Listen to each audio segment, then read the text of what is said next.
Que vous connaissez les missions du Conseil de l'Europe? Il est là pour un peu diriger tous les pays qui font partie de la communauté européenne et ils sont là pour un petit peu dicter un petit peu la loi. Voilà, en grosse ligne c'est ça quoi. Ça rassemble les pays démocratiques de l'Europe pour essayer d'harmoniser leur politique en éducation, en culture, droits de l'homme. Conseil de l'Europe. Je sais pas, c'est vrai que je l'ai vu au lycée, mais là je m'en souviens plus.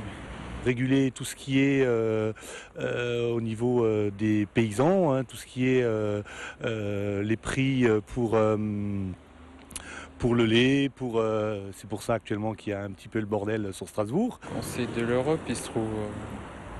C'est pas à Bruxelles. Est-ce que vous savez le rôle du Conseil de l'Europe? Le Conseil de l'Europe, je ne sais pas. Je ne sais pas, un gouvernement européen?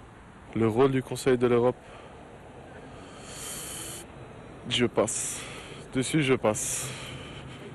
Jean-Louis Laurent, bonjour. Vous êtes le directeur général de la démocratie et des affaires politiques. On vient de le voir dans les images, les Alsaciens connaissent mal le Conseil de l'Europe et ses missions. Oui. C'est peut-être notre faute. On n'explique pas suffisamment bien notre tâche. Alors justement, expliquez-nous quelles sont les missions du Conseil de l'Europe. Alors déjà, il ne faut pas faire l'amalgame avec l'Union européenne. Non, tout à fait. Ce sont deux institutions différentes qui ont beaucoup de choses en commun, notamment les valeurs fondamentales sur lesquelles elles sont basées. Elles ont aussi un drapeau commun, un hymne commun, mais elles ont des missions et des membres qui sont différents. Les 27 membres de l'Union européenne sont membres du Conseil de l'Europe, mais le Conseil de l'Europe a 20 autres membres qui vont jusqu'au Pacifique, puisque la Fédération de Russie est membre du Conseil de l'Europe, et nous allons du Cap Nord jusqu'à la mer Caspienne. Alors expliquez-nous justement quelles sont les missions du Conseil de l'Europe. Bien, si vous savez, le Conseil de l'Europe a été créé en 1949. En 1949, on sortait de la Deuxième Guerre mondiale, on sortait des camps de concentration, on venait de découvrir l'horreur. Et l'idée première du Conseil de l'Europe, c'était le plus jamais ça. Créer des solidarités entre les États membres pour qu'il n'y ait plus de guerre et qu'il n'y ait plus de haine entre les peuples. Et c'est pourquoi la mission première du Conseil de l'Europe, c'est de construire la démocratie pluraliste, les droits de l'homme et l'état de droit.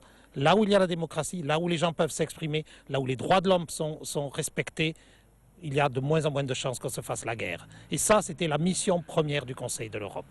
Et cette mission n'a pas fondamentalement changé.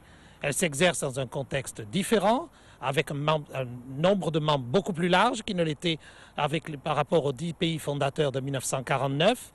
Mais le fondement de la mission reste le même, promouvoir la démocratie, les droits de l'homme et l'état de droit à travers des instruments juridiques. Et le Conseil de l'Europe est souvent qualifié comme une usine à conventions et à traités multilatéraux. Nous avons plus de 200 conventions qui ont été négociées ici à Strasbourg, qui ont été ratifiées par les États membres, qui traitent de tous les aspects du fonctionnement d'une société démocratique. Depuis la démocratie locale jusqu'au dialogue culturel, jusqu'au patrimoine, et évidemment les droits de l'homme dans tous leurs aspects, la Convention européenne des droits de l'homme, la Convention sur la prévention de la torture, la Charte des langues régionales et minoritaires, la Convention cadre sur les minorités nationales, la cybercriminalité, la protection des enfants, et j'en passe et j'en passe. Alors vous célébrez cette année vos 60 ans. Quel est l'avenir du Conseil de l'Europe? Vous êtes concurrencé par l'Union européenne qui est plus riche financièrement? Nous ne sommes pas concurrencés. Nous avons une mission qui est très proche, avec des moyens différents, avec des capacités qui sont différentes. Le Conseil de l'Europe n'est pas une organisation d'intégration, c'est une organisation de coopération. Donc les moyens d'action sont différents, la finalité est première. Peut-être qu'un jour, on pourra réunir les deux institutions, mais où l'une adhérera à l'autre, on ne sait pas.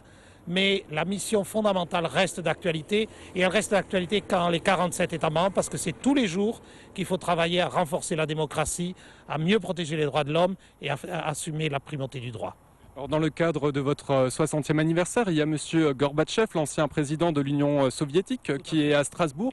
Pour quelle raison? Il me semble qu'il est venu il y a 20 ans, c'est ça? Eh bien oui, il y a 20 ans exactement, enfin 6 juillet 89, le président Gorbatchev, qui à l'époque était le premier secrétaire du Parti communiste de l'Union soviétique, a choisi le Conseil de l'Europe pour venir délivrer son message sur la maison commune.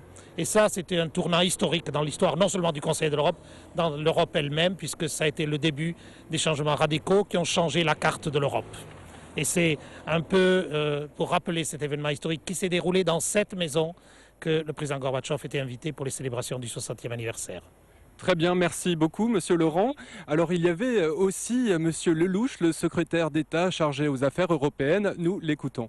Alors, par votre présence, vous témoignez de l'importance que vous accordez au Conseil de l'Europe.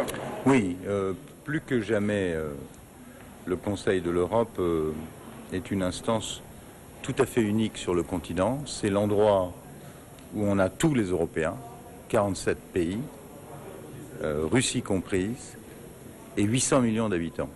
Et deuxièmement, c'est l'endroit où ces 800 millions d'Européens peuvent trouver un interlocuteur à la fois politique et judiciaire, juridictionnel avec la Cour européenne des droits de l'homme, qui va s'occuper des libertés fondamentales sur le continent. Nous avons la chance d'avoir cette institution sur le sol de la France, dans cette ville qui est une ville symbole de tous les conflits de l'Europe au 19e et au 20e siècle. J'ai voulu, en consacrant une journée entière au Conseil, en ce jour anniversaire, marquer l'attachement de la France à cette très belle institution, au travail que fait la Cour, au travail que font nos parlementaires, qui est un travail qui n'est pas assez connu. On ne rend pas assez hommage à l'engagement personnel de ces gens, de ces parlementaires qui prennent sur leur mandat de député ou de sénateur dans leur pays d'origine pour enquêter sur les droits de l'homme, sur l'état des prisons, sur les respects des minorités dans l'ensemble des pays du continent. Ceux qui ont la chance d'être dans l'Union, puis ceux qui n'ont pas la chance d'être dans l'Union et qui sont souvent dans des régimes qui sont moins démocratiques ou qui sont en transition démocratique. Donc c'est un endroit, c'est un forum extrêmement important. C'est un endroit de dialogue et de tolérance. J'ai profité de cette journée, par exemple, pour dialoguer avec la délégation turque, avec la délégation russe. Le Conseil de l'Europe doit regarder aussi vers l'Est, mais pas seulement vers l'Est, vers le Sud, vers tous ces pays au sud de la Méditerranée qui regardent vers l'Europe. Et c'est un défi très intéressant et exaltant pour le nouveau secrétaire général qui a été élu il y a 3 jours, ce Jagland, qui est ancien Premier ministre de la Norvège, qui est un homme d'expérience et dans lequel la France a toute confiance. Donc je voulais simplement lui dire aussi que cette maison qu'il va diriger aura tout le soutien de notre pays. Alors justement, parce que l'une des faiblesses du Conseil de l'Europe, c'est le manque de soutien des gouvernements. Donc, quelle est la position de la France ? Nous connaissez l'état de nos finances. C'est pas glorieux après la crise très grave que nous avons subie. Nous avons néanmoins non seulement maintenu, mais augmenté de 3% notre contribution au Conseil. Mais je sais que le Conseil et la Cour manquent de moyens. Il y a énormément de demandes, de besoins en matière de défense des droits de l'homme qui s'expriment dans toute l'Europe. La question des moyens et de la coordination du travail va se poser. C'est pour ça que j'ai posé la question à haute voix si nous avons le traité de Lisbonne et donc une personnalité morale pour l'Union européenne, c'est peut-être pas idiot de s'interroger sur une éventuelle signature et ratification par l'Union en tant que telle de la Convention européenne des droits de l'homme, et puis dans un deuxième temps peut-être d'un travail en